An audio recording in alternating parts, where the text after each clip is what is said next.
Today's song is There She Goes by The Lars, released in 1988 as a single, then released again in 1990 after it was remixed by Steve Lillywhite, who also mixed the album, self-titled album, The Lars.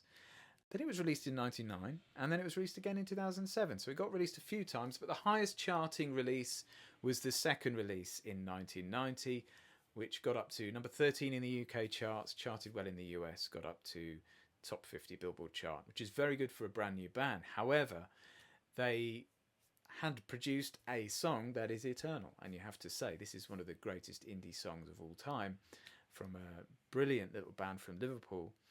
But strangely, it never got up to the top of the charts anywhere, which is a shame because it did deserve to, as I'm sure you can imagine. However, I'm sure it produced plenty of royalties for Lee Mavers, the songwriter.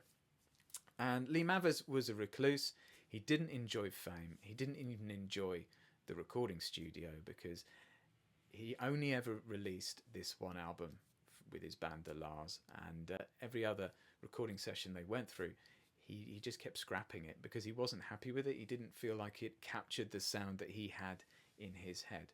So when it came to releasing this album, it actually was released against his wishes and had some success and was a hugely influential album with other indie groups at the time, including Oasis and others.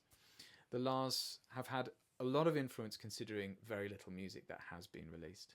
However, they're a legendary band, and it is a legendary thing that this person is reclusive, doesn't want to release music, now and then pops up at the odd gig here and there. However, they were great live back in the day, and this album just captures some of that, I would say.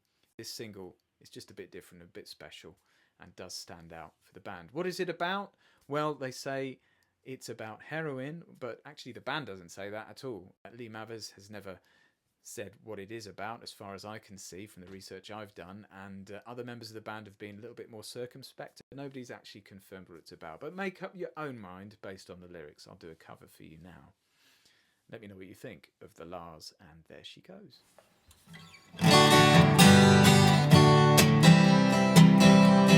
There she